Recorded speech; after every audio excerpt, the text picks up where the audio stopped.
Primeira carta de Paulo aos Coríntios, capítulo 1, do versículo 26 até o versículo 29.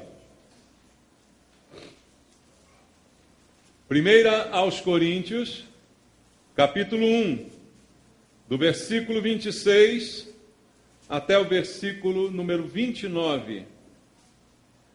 A palavra de Deus nos diz assim: Irmãos, reparai, pois, na vossa vocação, visto que não foram chamados muitos sábios segundo a carne, nem muitos poderosos, nem muitos de nobre nascimento. Pelo contrário, Deus escolheu as coisas loucas do mundo para envergonhar os sábios, e escolheu as coisas fracas do mundo para envergonhar as fortes. E Deus escolheu as coisas humildes do mundo e as desprezadas e aquelas que não são, para reduzir a nada as que são, a fim de que ninguém se glorie na presença de Deus. Amém. Obrigado, Senhor, mais uma vez pela palavra que nos é ministrada, por estarmos aqui mais uma vez nesse dia, reunidos em Teu nome, Pai, na comunhão dos santos, na presença dos irmãos, junto contigo, para ouvir Tua voz nesse lugar. Como é bom poder cultuar ao Senhor, como é bom ter esta liberdade de ouvir Tua palavra, de ler Tua palavra, Pai, mas mais do que apenas ler a Tua palavra, nós queremos, em primeiro lugar, entender aquilo que acabamos de ler.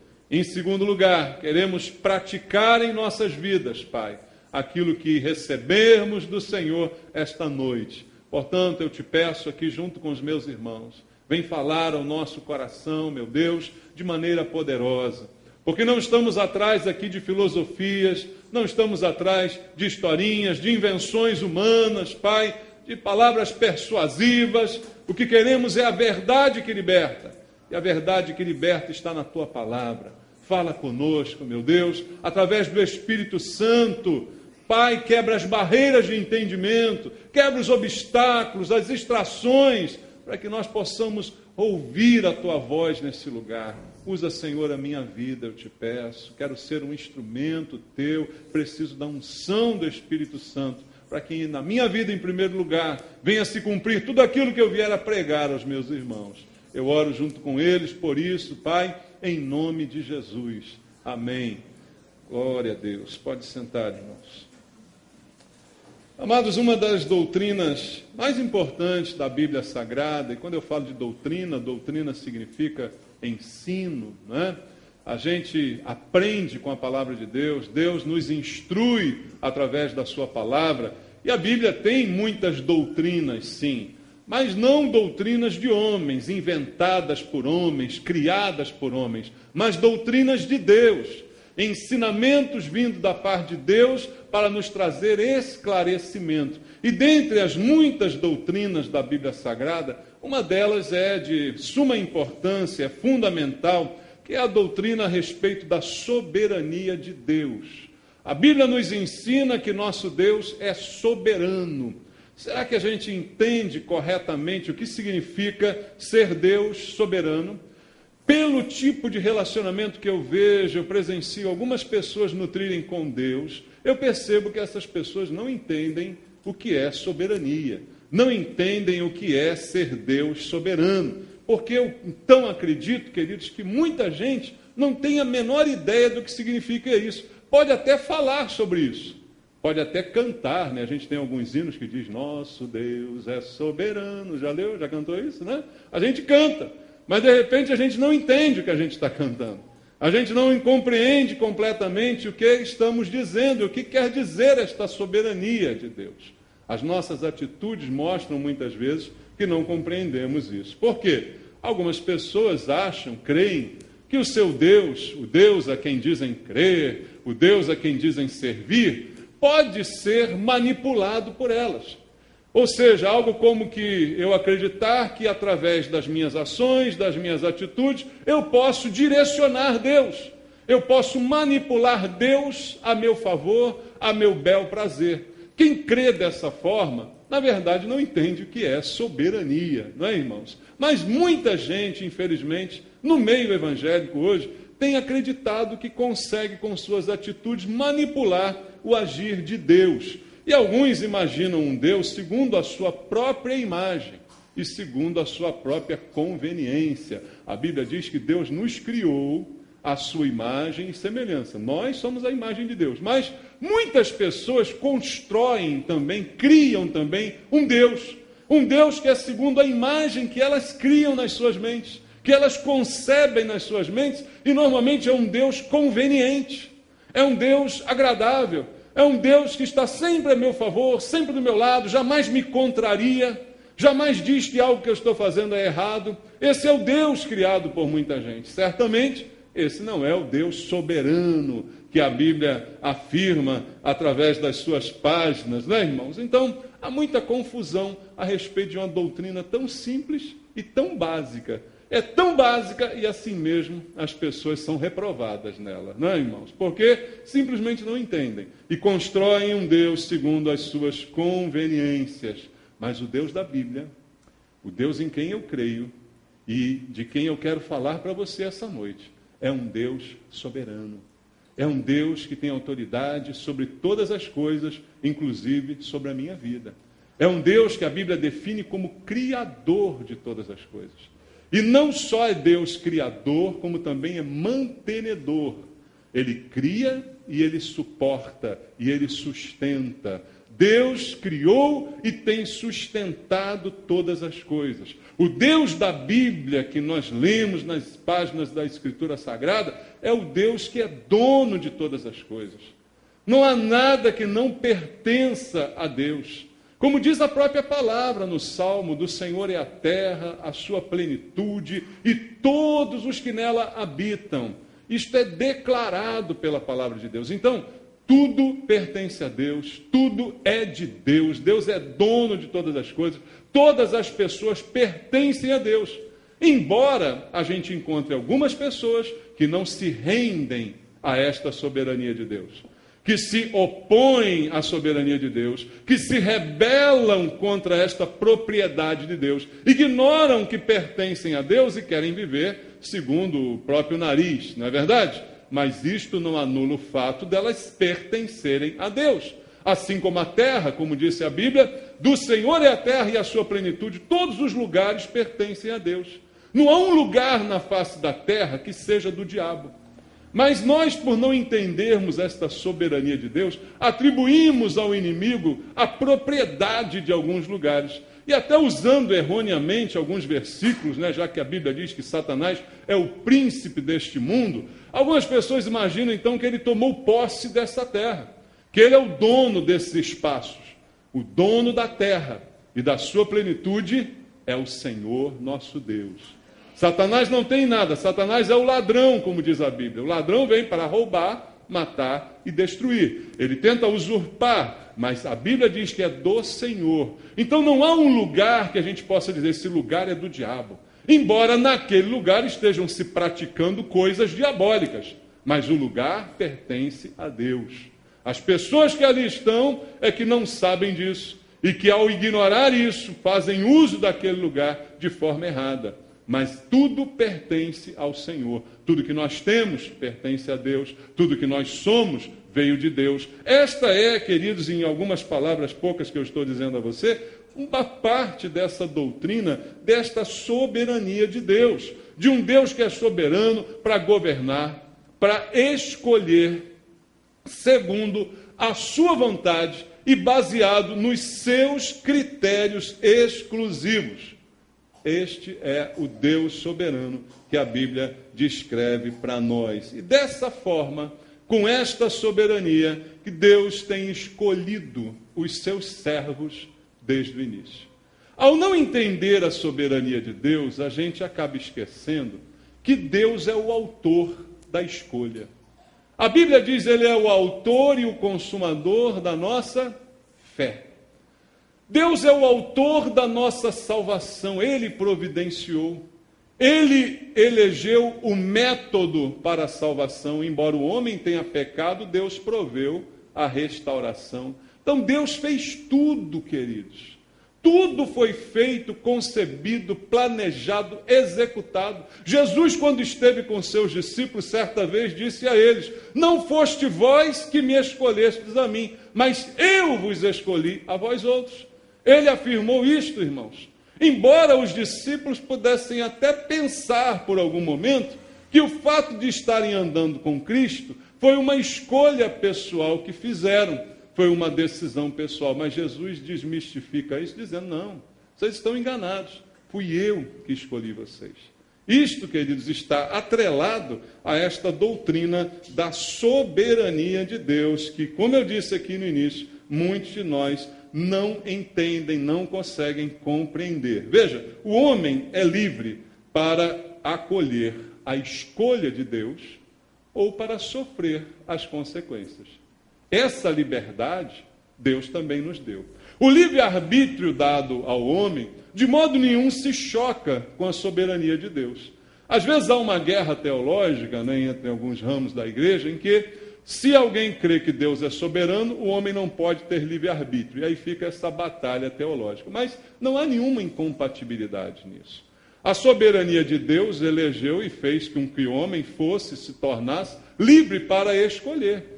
Deus escolhe o homem e o homem pode se submeter a esta escolha ou não. E ele, então, quando não se submete, ele sofre as consequências de recusar a escolha de Deus. Veja, dentre os discípulos de Jesus, a quem ele disse que não foram eles que escolheram, mas que ele os escolheu, estava a pessoa de Judas Iscariotes. Certo, queridos? Quem escolheu Judas Iscariotes? Foi Jesus. Ou foi Judas que se auto-escolheu? Não, foi Jesus quem o escolheu. Entretanto, ele decide recusar esta escolha. Ele decide se opor a esta escolha de Deus. Assim, Deus nos deu também esta liberdade de arbitrar, de decidir a respeito daquilo que vamos receber ou recusar ou expelir da nossa vida. Então, o homem é livre, mas Deus é soberano. E a escolha de Deus, ela determina coisas maravilhosas para a nossa vida. Mas nós, com a liberdade que temos, podemos simplesmente dizer: não quero, recuso a escolha que o Senhor fez sobre a minha vida. Veja o que diz a Bíblia em Apocalipse, no capítulo número 22, no versículo 14. Há consequências a recusar a escolha. Diz assim: bem-aventurados aqueles que lavam as suas vestiduras no sangue do Cordeiro, para que lhes assista o direito à árvore da vida e entrem na cidade pelas portas. É feliz aquele que decide dessa forma lavar as suas vestes, ou seja, a sua vida, o seu pecado, no sangue do Cordeiro, que foi derramado exatamente com esse propósito, com este fim de limpar o homem. E diz a Bíblia que é feliz o homem que faz isto. Agora, do lado de fora ficam os cães, os feiticeiros, os impuros, os assassinos, os idólatras e todo aquele que ama e pratica a mentira. Este fica de fora, porque decidiu amar e praticar esse tipo de coisa. Decidiu recusar o sangue que foi derramado por ele e, desta forma, viver na prática da feitiçaria, da impureza, do assassinato, da idolatria, da mentira, como diz o texto bíblico. E no verso 16 diz assim: eu, Jesus, enviei o meu anjo para vos testificar estas coisas às igrejas. O anjo é o mensageiro. A mensagem é pregada para que estas verdades sejam testificadas à igreja. E ele diz: eu sou a raiz e a geração de Davi, a brilhante estrela da manhã. Mas ele fala: eu enviei o meu anjo. E a Bíblia mesmo no livro de Apocalipse diz que os anjos das igrejas são os mensageiros das igrejas, são os pastores da igreja, que têm a incumbência de levar ao povo esta mensagem. E infelizmente não é isso que tem acontecido hoje. Alguns supostos anjos de igreja, e é interessante esse termo porque demônios também são anjos, né? Demônios também são anjos, e não têm pregado a doutrina verdadeira. Mas diz a Bíblia no verso 17, o Espírito e a noiva dizem: vem, e aquele que ouve diga: vem, aquele que tem sede, venha, e quem quiser, receba de graça a água da vida. Veja, o querer está aqui. O querer é a decisão, é a volição do homem. O querer é a manifestação do seu arbítrio livre. Então Deus diz, está aí disponível. Eu escolhi você, mas você tem que querer ser escolhido. Você precisa querer e, se você quiser, você pode beber. A água está disponível para você, para que você beba e jamais venha a ter sede. Mas recusar a escolha de Deus e escolher outras coisas, isto traz certamente consequências. Então, esse texto que a gente leu aqui no início, do apóstolo Paulo, na verdade ele está falando destas escolhas que Deus faz. E que nem sempre, segundo diz Paulo, são sob uma ótica e uma lógica e um raciocínio corrente entre nós. Deus escolhe até coisas loucas para confundir as sábias, como diz aqui o apóstolo Paulo. As escolhas de Deus não são segundo os nossos padrões de pensamento. Deus é soberano para escolher de uma forma muito melhor do que nós. Paulo está falando isso nesse texto que a gente leu aqui no início. E ele está chamando a atenção da igreja. Interessante Paulo trazer essa mensagem à igreja. Amados, se você lesse a Bíblia, se você lesse os evangelhos, se você lesse as cartas de Paulo, você veria qual o conteúdo da pregação que era feita e transmitida à igreja. E aí, se você fizer isso e comparar com o conteúdo das pregações da maioria dos pastores de hoje, você vai encontrar uma diferença enorme entre o que era pregado pelos apóstolos e o que é pregado hoje pelos pastores.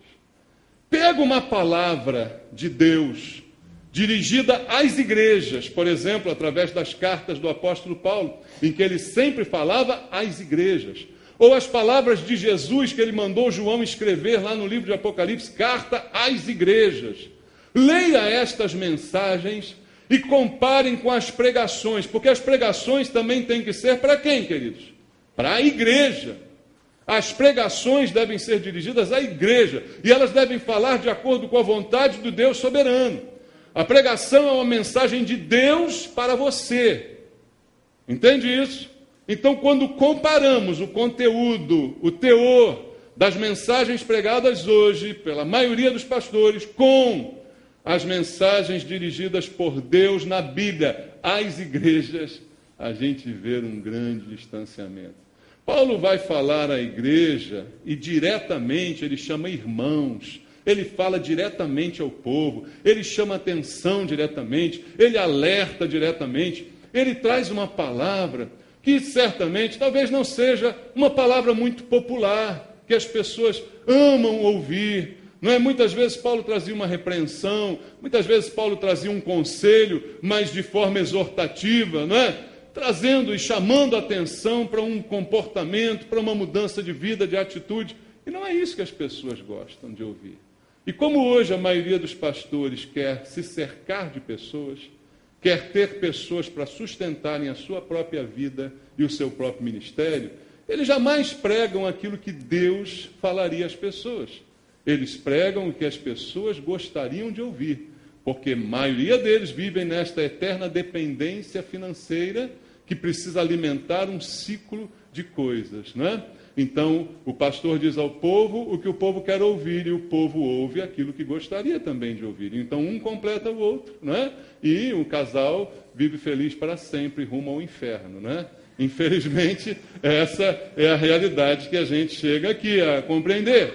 Mas o que olhamos para a Bíblia e enxergamos é que a palavra de Deus é completamente diferente do que é pregado, irmãos. Paulo fala à igreja de assuntos que hoje a maioria das pessoas que estão na igreja não querem ouvir. Quando você faz uma pregação dessa, alguém diz que ele está pregando teologia. Eu não quero teologia. Eu quero alguma coisa para a minha vida agora aqui, que eu quero uma receita de bolo. Não é isso que as pessoas dizem? Mas quando você vê a pregação dos apóstolos, ela é teológica. Porque teologia é ensinar a respeito de Deus. Não é? É conhecer a respeito de Deus. E para que serve a pregação, se não a nos dar conhecer a respeito de Deus? Ou achamos que já conhecemos Deus de forma tão plena que não precisamos mais ouvir nada sobre isso? Mas não é isso que a Bíblia mostra para nós. E aí encontro Paulo aqui, no início da sua carta, à igreja em Corinto. Paulo começa a escrever sua primeira carta, e ainda no capítulo 1, ele faz esta explanação teológica a respeito da nossa condição em Cristo. Irmãos, isso aqui é tão importante, mas tão importante, que é por isso que está na Bíblia, entendeu? Veja, é tão importante nós sabermos que condição nós temos em Cristo. Qual é a nossa situação, por que estamos aqui, qual é a razão de estarmos aqui. Amados, isso é tão diferente das motivações que a maioria das pessoas hoje tem ao virem a uma igreja. É tão diferente, a maioria das pessoas não está nem aí para o que elas são, para o que devem ser. Elas querem se dar bem, elas querem se arrumar, né? Como dizia um personagem antigo aí da comédia, eu quero me arrumar. É isso que muitas pessoas pensam ao vir à igreja. Eu quero uma coisa que Deus possa me dar, para eu bombar, para eu fazer, para eu acontecer. Não estão muitas interessadas em saber o que Deus fez por elas ao escolhê-las. Deus escolheu você. Eu estou falando aqui agora para os crentes verdadeiros, que eu não sei quem são. Então não adianta olhar para a minha cara, eu não sei quem é. Amém? Mas os crentes verdadeiros que Deus conhece, as verdadeiras ovelhas do Senhor, o Senhor quer falar a elas o que Paulo falou aqui, porque Paulo também falou à igreja. Paulo não pregou para os gentios. Aos gentios ele pregava as suas pregações evangelísticas para produzir conversão, mas as cartas de Paulo são para a igreja. Paulo está tratando com gente que já é crente, já é convertida de verdade. E ele está dizendo aqui coisas muito importantes. Ele começa no verso 26, dizendo assim: irmãos, primeiro chamou a gente de irmãos, está vendo? Reparai, pois, na vossa vocação, visto que não foram chamados muitos sábios segundo a carne, nem muitos poderosos, nem muitos de nobre nascimento. Ele nos chama a reparar. Irmãos, reparem na vocação de vocês. Olha o chamado que Paulo está fazendo à igreja. Veja se isso não é um chamado à reflexão. Irmãos, na igreja atual, a gente não gosta muito mais de refletir sobre nada. A gente quer algo pronto para nós, né? A gente quer a receitinha do bolo. Eu não quero desenvolver nada. Eu quero a fórmula pronta. Eu não quero reparar, eu não quero refletir, eu não gosto de pensar, eu não gosto de ler, eu não gosto de reflexão. Essa é a qualidade das igrejas hoje, queridos. Mas são igrejas que não são igrejas, são crentes que não são crentes. É porque o joio está infiltrado no meio do trigo, como diz a Bíblia. Mas ao trigo, o apóstolo Paulo está falando, reparem na vocação de vocês. Reparem no chamado. O que é vocação? Vocacionado é alguém que foi chamado, sentiu o seu chamado. Então ele diz, vocês, igreja, vocês, irmãos, foram chamados, foram vocacionados, e de acordo com a doutrina da soberania de Deus, foram escolhidos por Deus. Agora repare na escolha que Deus fez sobre a sua vida. É isso que Paulo está dizendo. Olhe para você mesmo e analise a escolha de Deus. Isso é interessante, irmãos, porque a reflexão que Deus está querendo de nós, e Paulo está trazendo à igreja, é que eu olhe para mim mesmo e fique dizendo, por que será que Deus me escolheu? O que eu tinha para que Deus pudesse me escolher e me chamar da maneira como me chamou? Refletir e reparar nesta minha vocação, entender esta minha vocação. Quantos de nós aqui entendem que fomos chamados por Deus?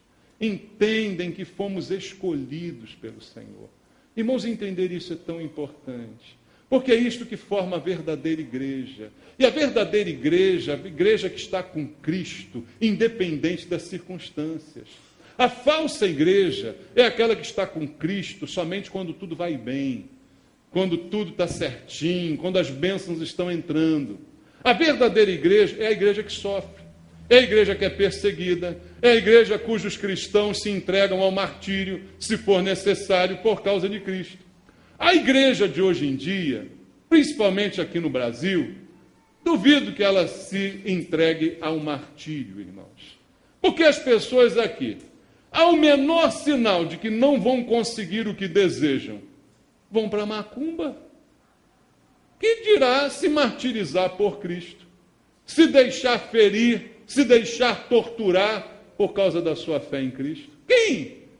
se deixaria, nestes dias, na igreja atual, passar por estas coisas. Porque não sabem que foram chamados, porque não sabem que foram vocacionados por Deus. E é por isso que é tão importante entender isso. Porque se eu não entendo isso, eu tenho um relacionamento doentio com Deus. Eu acho que o meu relacionamento com Deus é um toma lá, dá cá. Eu cultuo e Ele me abençoa. Eu dou dízimo e Ele me dá bênçãos e multiplica 100 por 1. Esse é um relacionamento doente com Deus. Todo o meu relacionamento com Deus deve se basear na minha vocação e no meu chamado. Então, Paulo está dizendo, reparem bem nisso. Para que você foi chamado e por que você foi chamado, você foi vocacionado, você foi escolhido por Deus? Qual a razão? Será que Deus viu em você uma capacidade maravilhosa que disse, eu vou escalar esse no meu time? Porque esse é o Messi dos dias de hoje. Não. Deus não te escolheu porque você é o Messi, nem o Neymar. Você é um perna de pau. E Deus te escolheu para o time dele. As escolhas de Deus são assim loucas, como Paulo vai dizer aqui. Não é porque eu sou mais capacitado, mais habilitado, não. Não, Deus escolhe, às vezes, alguém que a gente fica impressionado. Lembra quando você era garoto, os homens aqui, né? Quando tinha tirado do time, né? Ficava o melhor de cada lado e escolhia o time. Eu ou não era escolhido, ou era o último que sobrava, né? Era assim. A minha infância foi assim. Ou não me escolhiam e eu ficava pegando a bola, gandula, né? Ou era o último, não tem mais ninguém, bota ele aí.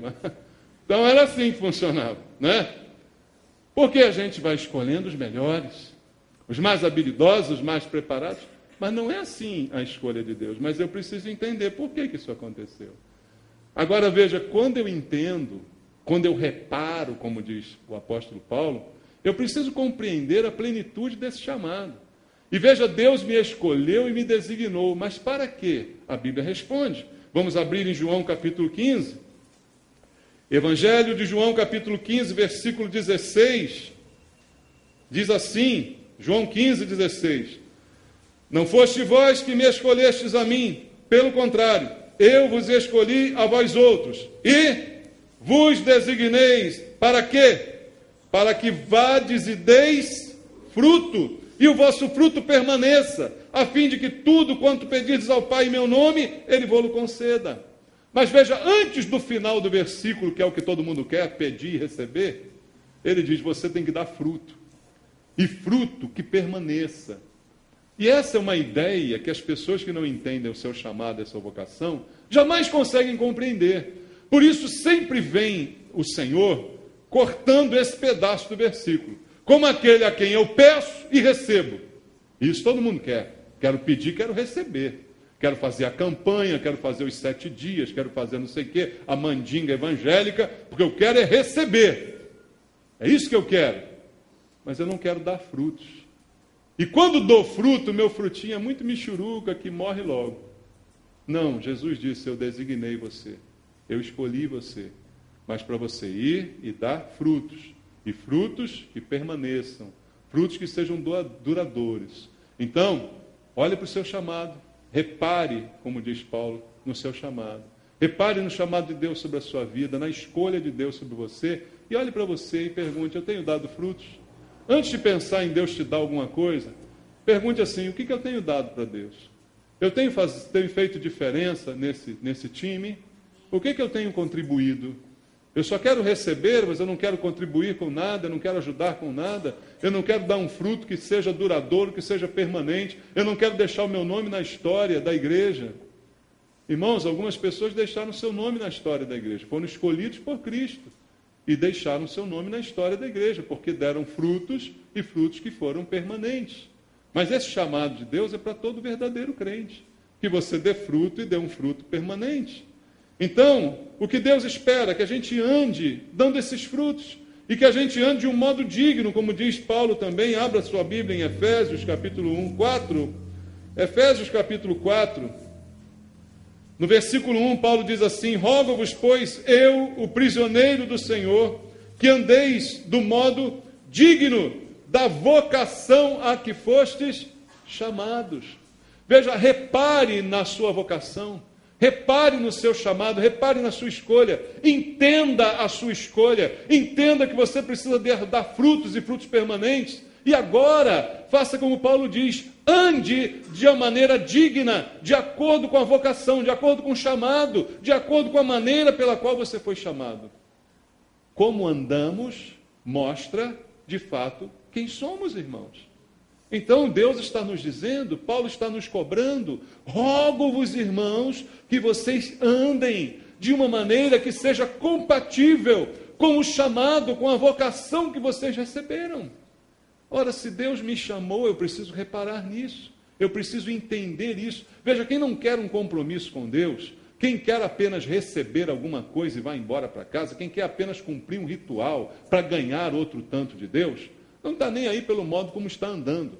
É por isso que nós vemos hoje essa grande massa chamada evangélica, que não tem nenhum compromisso com Deus. Enchem as igrejas nas campanhas para conseguirem, por algum tipo de sacrifício, ganhar aquilo que desejam, mas vivem suas vidas sem o menor compromisso com Deus. São iguais a qualquer ímpio do lado de fora da igreja, até dentro da igreja também. Mas a Bíblia diz para nós, chamados, vocacionados por Deus, que temos que reparar na nossa vocação e que temos que andar de uma maneira que seja digna, que seja compatível com a grandeza desse chamado, com a grandeza desse conhecimento de que não foi Deus que me escolheu, não fui eu que escolhi Deus, mas foi Deus que me escolheu. A grandeza desse conhecimento tem que me deixar pasmo, de boca aberta, de maneira que eu ande por este modo digno, de que eu ande dignamente, porque eu entendo ao olhar para mim mesmo que não merecia essa escolha, que não merecia esse chamado. Então esse constrangimento é que deve provocar a vida reta em nós, queridos. O fato de, ao repararmos a vocação e o chamado, notarmos que de fato não merecíamos. E veja o que diz o versículo 26 que a gente leu aqui, é que quem escolhe, irmãos, quem escolhe é Deus. 1 Coríntios 1, 26, reparai na vossa vocação, visto que não foram chamados muitos segundo o sábio, segundo a carne, nem muitos poderosos, nem muitos de nobre nascimento. Foi Deus que te chamou. Nós não merecíamos esta escolha. Será que quando você repara na vocação, o que você pensa nessa hora? Irmãos, existem pessoas que só a misericórdia estão na igreja, mas pensam de si mesmas verdadeiras loucuras. Pensam que são as maiores e melhores pessoas que existem na face da terra. É como o texto que eu citei hoje de manhã na pregação, daquele fariseu que orava de si para si mesmo, dizendo, graças te dou a Deus, porque não sou como este publicano aqui do meu lado. Eu não sou assim, eu jejuo, eu dou o dízimo, eu faço isso, faço aquilo. O Senhor tinha mais mesmo que me escolher. Eu acho que a escolha do Senhor foi uma sabedoria enorme. O Senhor é esperto, hein? O Senhor é esperto por ter me escolhido. Irmãos, tem gente que pensa assim, irmãos. Tem gente que diz assim, o Senhor me escolheu? Estava demorando, hein? Estava demorando, eu pensei que não ia me ver. Olha, eu sou tão bom, não é? Tem gente que pensa assim, irmãos. A gente merecia a escolha? O que diz o texto aqui no versículo 26 é que não fomos chamados pela nossa sabedoria segundo a carne, nem pelo nosso poder e nem pelo nosso nobre nascimento.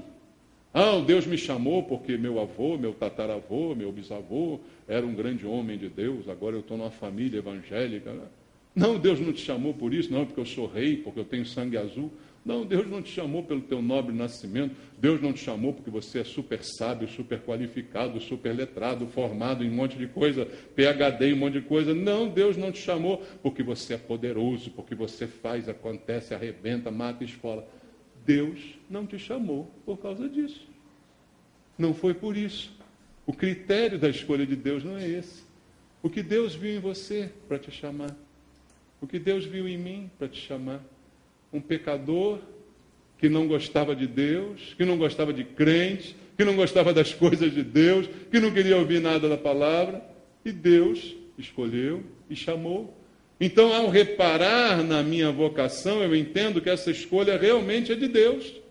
e que essa escolha é como que sobrenatural, porque eu não merecia, não foi por minha sabedoria, não foi por minha influência, não foi pelas minhas origens, não foi por nenhum desses critérios. Talvez nós façamos as nossas escolhas baseados nesse critério. Quando vamos chamar alguém para estar conosco, vamos contratar alguém para a nossa empresa, talvez você use um monte de critérios como esse. Deixa eu ver se é inteligente, deixa eu ver se tem um bom nascimento, deixa eu ver se é poderoso, deixa eu ver se é isso, se é aquilo. Mas não, a escolha de Deus não se baseou em nenhum destes critérios, segundo diz a Bíblia. E quais foram os critérios de Deus? Aí o versículo 27 do texto continua dizendo assim: pelo contrário, olha, não é nada disso que você está pensando. Deus escolheu as coisas loucas do mundo para envergonhar os sábios, e escolheu as coisas fracas do mundo para envergonhar as fortes.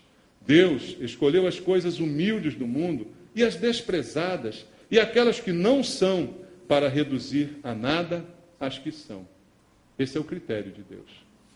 Não é escolher os melhores para formar a seleção invencível, o Dream Team. Não, não é para isso que Deus te escolheu. Os critérios do Senhor são diferentes. O Senhor escolhe aqueles que Ele pode transformar. Ele pode capacitar, Ele pode mudar as suas vidas, e não aqueles que já se acham prontos. Os que já se acham prontos, de forma nenhuma serão escolhidos por Deus. Deus escolhe aqueles que estão prontos para serem transformados por Deus, para aqueles que estão disponíveis para serem transformados pelo Senhor. Esse é o critério de escolha de Deus. Não são os fortes, são os fracos que Ele escolhe. Porque aos fracos Ele faz fortes. Entende isso? Como diz a Bíblia, faz forte ao cansado e aquele que não tem nenhum vigor.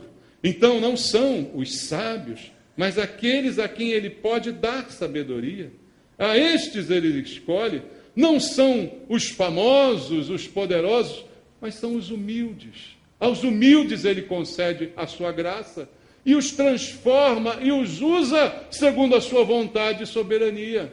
Os critérios de Deus são esses que o apóstolo Paulo está dizendo aqui. Coisas loucas, coisas fracas, coisas humildes, coisas desprezadas, como ele fala nesse versículo. É esse o critério que Deus faz, que Ele toma para Ele, para fazer a escolha que Ele fez sobre a nossa vida. Então, um cristão verdadeiro tem a consciência de que ele não merece a salvação.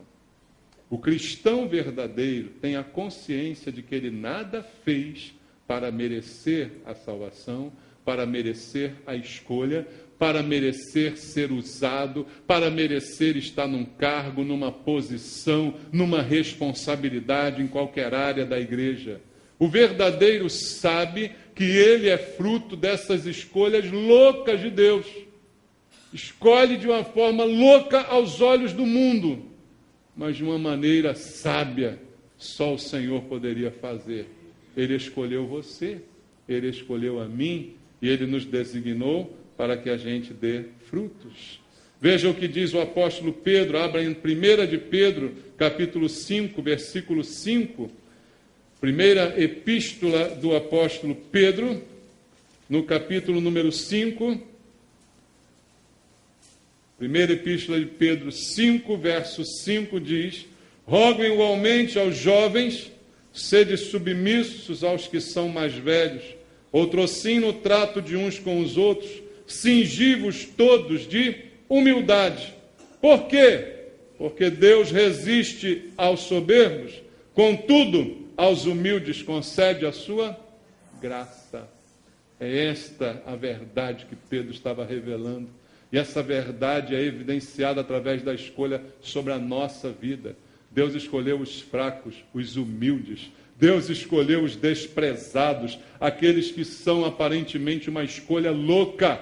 Mas Ele escolheu isso para realmente confundir os que se acham alguma coisa, os que se acham muito sábios, os que se acham muito inteligentes. Eles precisam engolir esta escolha de Deus, irmãos. E Deus diz que resiste ao soberbo, mas ao humilde Ele concede graça. Então, em outras palavras, Deus escolheu aqueles que não se bastam em si mesmos, aqueles que certamente hão de depender de Deus até o fim, irmãos. Essa é a razão do chamado de Deus. Você que foi chamado, escolhido, você foi escolhido porque Deus sabe que você vai viver em dependência dele até o final. Os que querem se tornar independentes são os que se desviam, são os que saem do caminho. Por que uma ovelha sai do aprisco?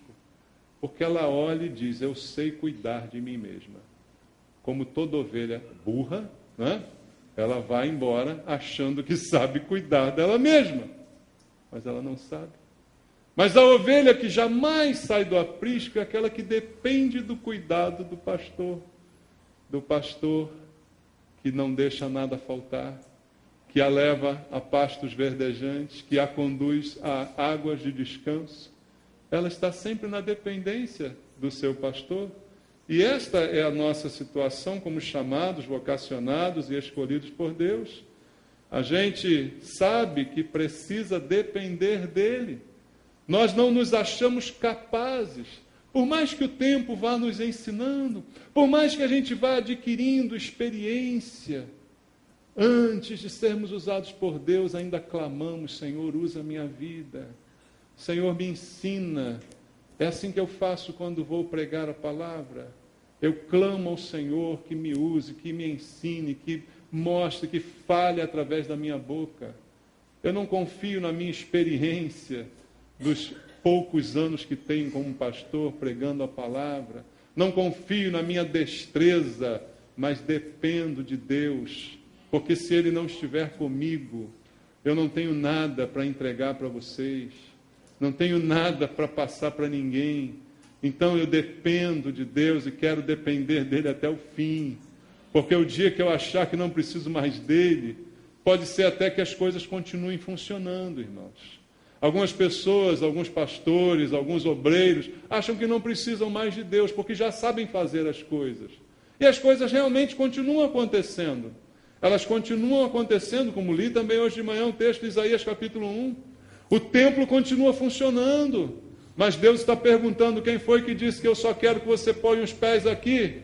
Eu quero o teu coração, eu quero a tua vida, quero o teu envolvimento, não quero apenas tua presença seca nesse lugar. Então as coisas podem continuar funcionando, mesmo quando a gente não está mais na dependência. Mas o Senhor nos escolheu para que a gente viva nesta dependência dEle, entendendo que eu não sou, que eu não tenho, que eu não sei e que eu não posso. Mas o Senhor me faz ter, o Senhor me faz saber, o Senhor me faz poder, todas as coisas nele que me fortalece. Entende isso? É assim que o Senhor nos chamou. Não porque temos, não porque somos os melhores, mas porque nele recebemos tudo aquilo que precisamos. Nele podemos passar, suportar, sofrer todas as coisas naquele que nos fortalece. Essa foi a experiência do apóstolo Paulo. Amados, o Senhor está nos chamando para entender, porque o Senhor veio buscar e salvar o perdido. Lá em Lucas 19:10 está escrito exatamente isto. O Filho do Homem veio buscar e salvar o perdido. Quando Ele te chamou, você estava perdido, você não sabia nem para onde você ia. Não tinha rumo na vida, não tinha Deus, não tinha nada. E Deus, mesmo assim, chamou você, te escolheu e ainda está te capacitando dia a dia, completando a boa obra que uma vez Ele iniciou na sua vida. O Senhor chamou, como diz a Bíblia, fracos, doentes, pecadores. Veja Marcos capítulo 2, vamos ler? Marcos capítulo 2, versículo 17. Marcos capítulo número 2, verso 17. Diz, tendo Jesus ouvido isto, respondeu-lhes, os sãos não precisam de médico, e sim os doentes. Não vim chamar justos, e sim pecadores. Não escolheu o Senhor os bonzinhos, os justos, os certinhos, mas sim os doentes, os perdidos, os pecadores. E este é o crente hoje verdadeiro, que reconhece e sabe de onde veio, não esquece as suas origens, porque elas glorificam o que Deus fez na sua vida. Quando você tem uma origem muito ruim e chega a um determinado patamar na sua vida, isto não é para vergonha sua, mas é simplesmente para exaltar aquilo que Deus fez na sua vida. Do poço de perdição em que Ele te tirou e te colocou nos lugares, no status em que você está hoje. Uma pessoa mudada, transformada por Deus. Então, foi para isso que Deus nos chamou e nos escolheu. Então, queridos, os fracos podem se tornar vencedores. E a Bíblia diz, em Cristo somos mais do que vencedores. Não apenas vencedores, mas mais. O mais que vencedor, como eu ensino à igreja, é aquele que vence até quando perde, irmãos. Ele vence independente das circunstâncias. Até quando tem uma derrota, ele está vencendo. Isso é um mais que vencedor. Então, aquele que tem problema, o Senhor, quando chama, corrige o seu problema. Todos aqueles que Deus chamou, normalmente, irmãos, ficaram surpresos com o seu chamado. Nunca vi alguém ser chamado por Deus e dizer, como eu falei ainda há pouco, estava demorando, hein? Não é? Todos, quando foram chamados, se sentiram incapazes de atender aquele chamado. Se sentiram diminuídos diante da grandeza da responsabilidade do seu chamado. Deus te chamou e o teu chamado é grande, irmãos. Sabia disso? Não é que eu estou dizendo aqui, profetizando que você vai ser pastor. É porque tem gente que acha que só é pastor que é grande, né? É engraçado isso, né? Irmãos, o teu chamado é grande, porque Deus chamou você no meio de um monte de gente doida aí, né? Do monte de uma loucura desse mundo, para você ser como luzeiro nesse mundo. Nosso chamado é grande de fato, pelo que Deus pode fazer em nós e através de nós. Veja Isaías, capítulo 6, quando Deus chamou Isaías, você já viu isso aqui? Isaías foi um profeta tremendo, né? Foi um homem, fez tantas coisas, usado pelo Senhor. Mas quando Deus o chama no capítulo 6, no versículo 5, diz assim, então disse eu, ai de mim, estou perdido, porque sou homem de lábios impuros e habito no meio de um povo de impuros lábios. E os meus olhos viram o Rei, o Senhor dos Exércitos. Ele imediatamente confessa que eu sou impuro, Senhor. Meus lábios são impuros. Como é que o Senhor vai chamar a mim para uma missão tão grande? Se eu tenho essa fraqueza, se eu sou desse jeito? Mas o que Deus fez, irmãos? Trouxe uma brasa do seu altar, tocou na boca de Isaías e purificou os seus lábios. Deus não está esperando um boca limpa, né? um erudito, um grande orador, para poder então enviar para fazer a sua obra. Ele pega uma porcaria igual a Isaías, mas dá um tratamento de fogo nessa porcaria, né? E transforma essa porcaria numa coisa boa. É isso que Deus fez comigo, é isso que Deus fez com você. Pegou uma porcaria, deu um banho de fogo e transformou em alguma coisa útil para ele. Você quer ver um outro exemplo? Gideão, Juízes capítulo 6, com coisas que a Bíblia cita para nós conhecemos, mas parece que às vezes esquecemos. Juízes capítulo 6, versículo 15, diz, Senhor meu, com que livrarei Israel? Eis que a minha família é a mais pobre em Manassés, e eu o menor da casa de meu pai. Tornou-lhe o Senhor, já que eu estou contigo, ferirás os midianitas como se fosse um só homem. O que importa não é a nossa origem, a nossa família, a nossa estirpe, a nossa força, o nosso tamanho. Eu posso ser o menor, mas Deus está dizendo que o que importa é que eu estou contigo. E se eu estou contigo, a vitória vem porque eu estou contigo, não porque você é alguma coisa boa. É isso que você tem que entender. Então esses são princípios relativos à soberania de Deus, que a igreja está hoje esquecendo, irmãos. Estamos vivendo a geração dos supercrentes, dos que acham que são alguma coisa, que tem poder, que amarra demônio em tudo que é canto. São verdadeiros loucos, irmãos. Nós estamos vivendo esse tempo da megalomania evangélica, em que as pessoas se acham espirituais, se acham capazes, se acham poderosas, e esquecem que todo poder é o Senhor quem confere e confere para a sua glória, porque ele diz: a minha glória não vou dar a ninguém. Então Deus escolhe aqueles que estão prontos, mas não porque são bons, estão prontos para renunciar, estão prontos para abrir mão. E aí, queridos, essa mensagem se choca demais com o que a gente tem visto na igreja, com a motivação da maioria das pessoas que hoje estão na igreja. Ninguém quer renunciar a nada, ninguém quer abrir mão de nada. A gente só quer, cada vez mais pegar. Cada vez mais trazer, ajuntar. A gente não está querendo abrir mão. Só que isto fere aquilo que ensinou o Senhor Jesus. A Bíblia diz que nós temos que estar mortos para o mundo e vivos para Deus. Isso ainda está nas Bíblias, irmãos. Ainda não tiraram da Bíblia, né? E os discípulos de Jesus, todos os que o Senhor chamou, a Bíblia narra, vamos ver alguns exemplos rapidinho. Lucas, capítulo 5. Evangelho segundo Lucas, capítulo 5. Todos que Jesus chamou, vocacionou, eles deixaram as coisas para seguir Jesus. Lucas capítulo 5, versículo 11. Diz assim: arrastando eles os barcos sobre a praia, deixando tudo, o seguiram. Veja, deixaram tudo e foram atrás de Jesus. No mesmo capítulo, versículo 27, diz: passadas estas coisas, saindo, viu um publicano chamado Levi, assentado na coletoria, e disse-lhe: segue-me. Ele se levantou e, deixando tudo, o seguiu. Irmãos, quem era Levi? Mateus, para os íntimos. Quem era Mateus? A Bíblia diz: um publicano, um cobrador de impostos, um judeu que ajudava os dominadores romanos, cobrando imposto, extorquindo o povo, sendo desonesto.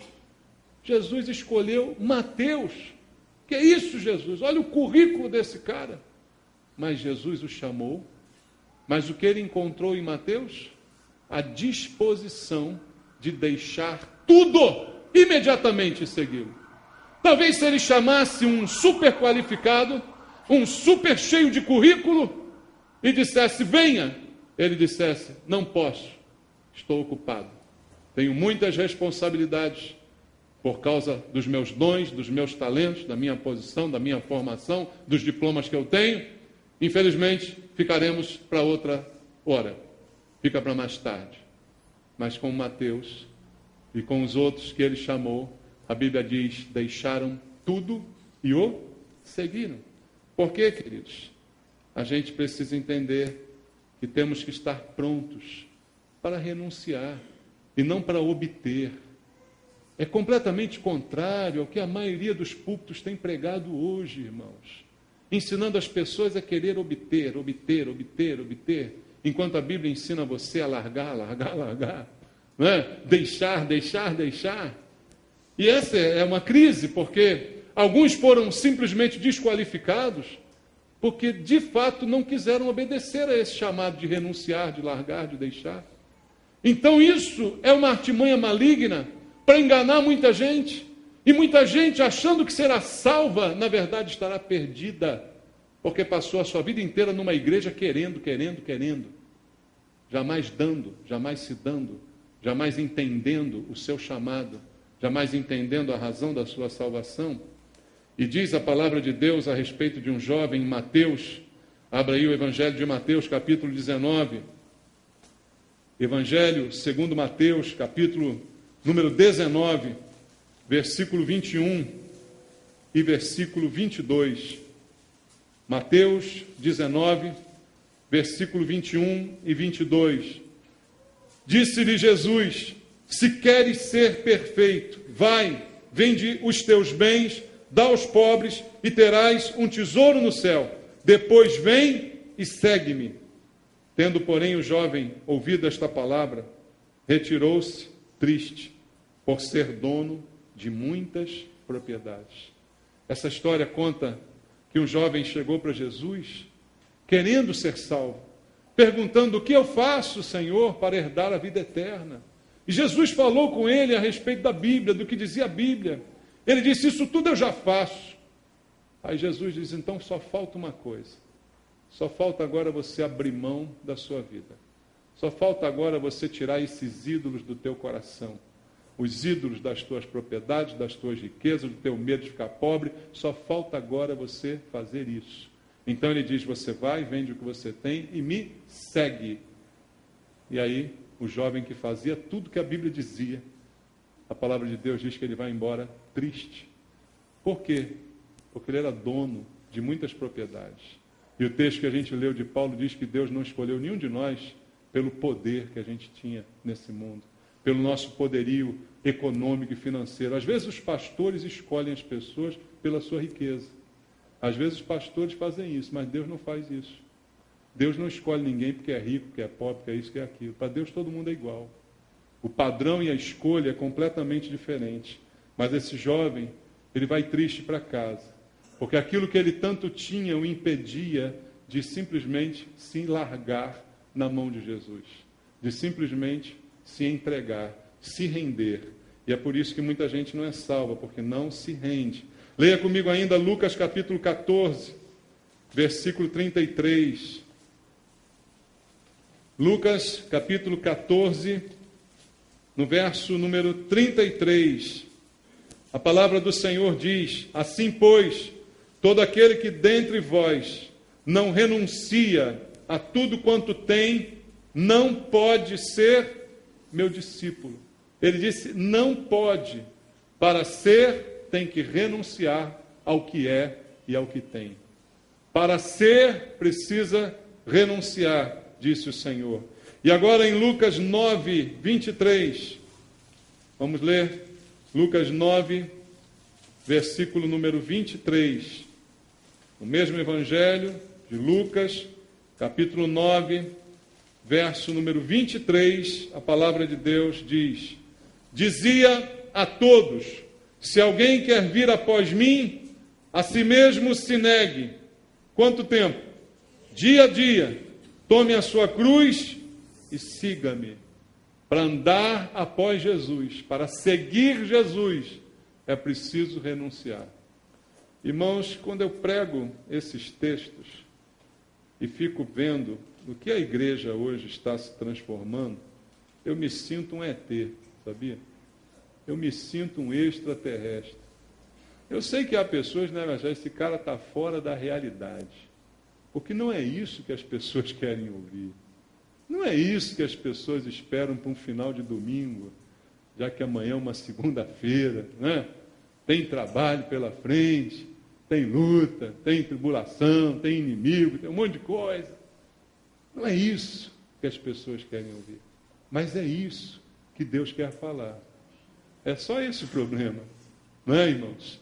É a contramão de tudo que se diz por aí, mas é o que Deus quer dizer. É o que Paulo disse à igreja.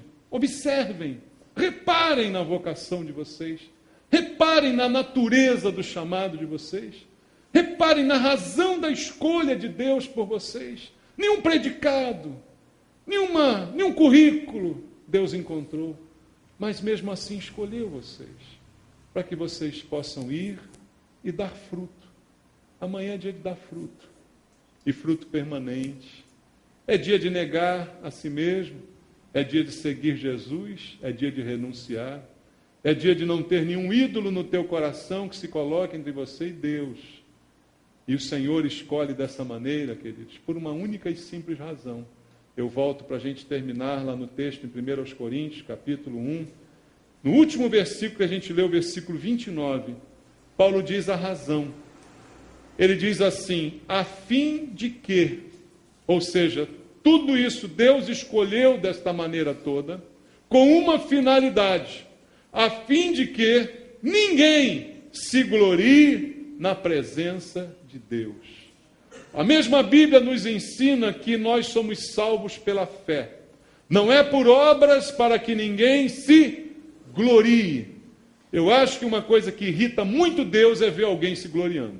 Sabia, irmãos? E nós gostamos de nos gloriar, que é um problema sério, não é? Mas isso ofende Deus. Ele diz, Deus escolhe dessa forma louca, para confundir mesmo, é para ninguém se vangloriar, é para ninguém se gloriar na presença do Senhor.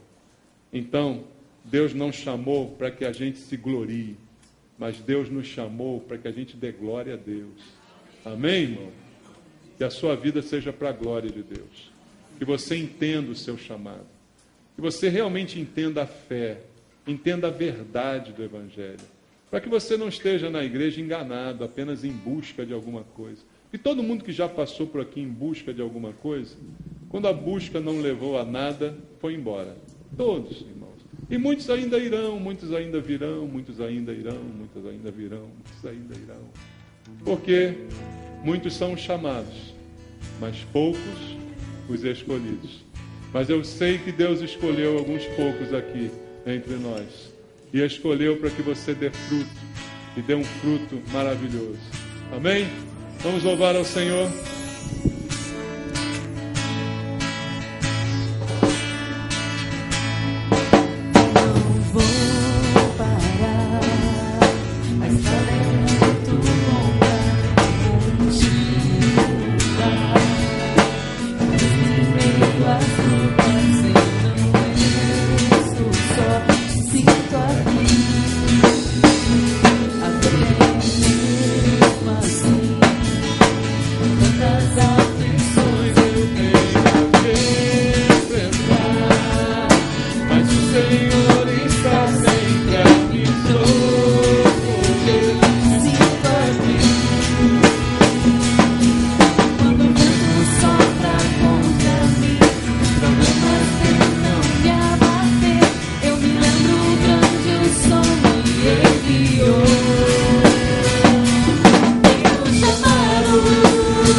Agradecer, meu Deus, pela grandeza do teu chamado sobre a nossa vida, pela grandeza da nossa vocação, da tua escolha sobre cada um dos teus filhos nesse lugar. E aqueles a quem o Senhor escolheu, o Senhor capacitará, o Senhor transformará. Ao fraco, o Senhor fará forte. Ao sem entendimento, o Senhor dará instrução e sabedoria, porque o Senhor chama, escolhe e transforma. Pai, abençoa a tua igreja nesse lugar, a igreja verdadeira, daqueles que foram chamados e escolhidos pelo Senhor para ir e dar frutos, e frutos permanentes. Pai querido, sustenta cada filho teu nesse lugar. Sustenta os meus irmãos. Amanhã é dia de dar frutos, Senhor. Ó Deus, que essa palavra possa ecoar nos nossos corações. Que nós possamos discernir, meu Pai. Que nós possamos observar, reparar, como disse Paulo, na nossa vocação, no chamado do Senhor sobre a nossa vida. E ao constatarmos que nada somos e que nada merecemos, que haja um constrangimento em nós, para te servirmos com alegria, Senhor. Abençoa a igreja, abençoa os verdadeiros cristãos nesse lugar. A cada dia, Pai, trabalha em nós para nos melhorar, para nos aperfeiçoar, para nos santificar, para que possamos andar de modo digno da nossa chamada, da nossa vocação. Abençoa a tua igreja, Pai, em nome de Jesus. Que Deus abençoe você. Louve ao Senhor, receba a ceia do Senhor, examine o teu coração e participe.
Ninguém nos escolheu, mas o Senhor nos escolheu. O Senhor nos chamou, o Senhor investiu em nós, o Senhor nos capacitou e nos capacita até o dia de hoje. E nós queremos viver sempre na dependência do Senhor. Celebramos esta ceia em Tua memória, Senhor, em memória do que foi feito por nós, do sangue derramado para a remissão dos nossos pecados, do Teu sofrimento na cruz em nosso lugar. Castigo que nos traz a paz, foi todo ele lançado sobre o Senhor naquela cruz.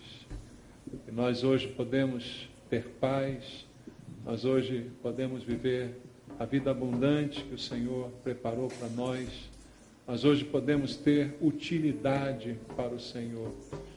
Somos chamados e usados pelo Senhor. E tudo isso nós te agradecemos, Pai. E nesse momento da ceia lembramos, trazemos à memória quanta coisa o Senhor já fez por nós. Quantas maravilhas o Senhor já realizou nas nossas vidas, Pai.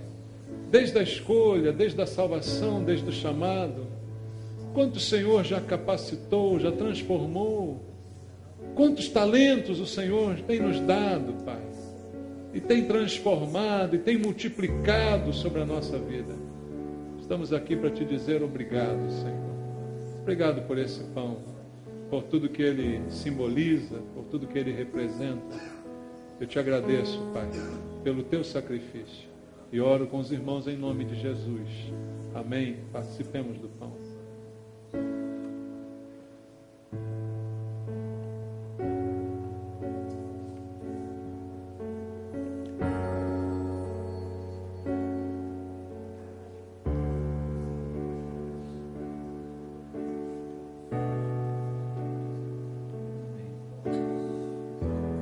Senhor, este é o cálice da nova aliança, feita através do teu sangue, Jesus.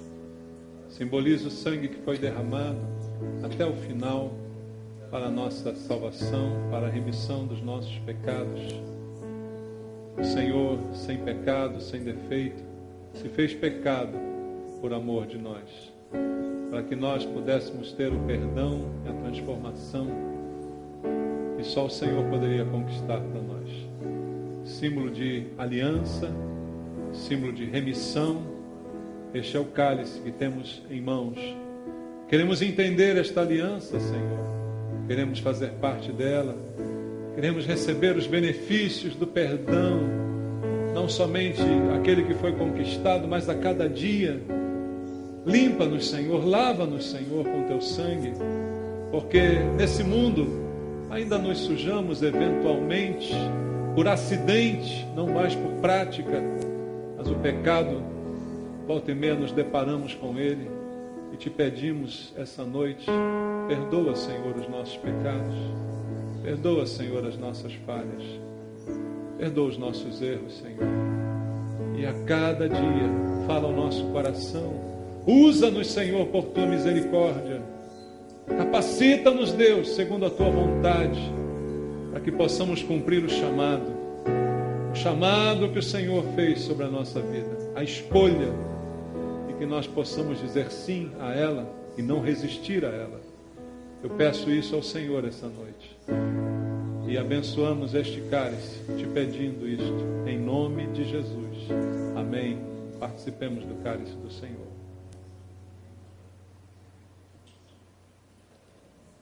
Glória a Deus. Obrigado, Pai. Obrigado, Senhor.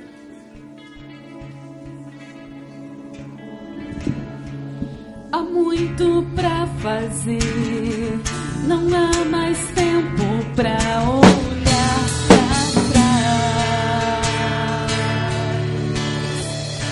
Eu tenho um chamado, jamais vou me calar. Eu tenho um chamado, o Evangelho anunciar. Eu fui escolhido.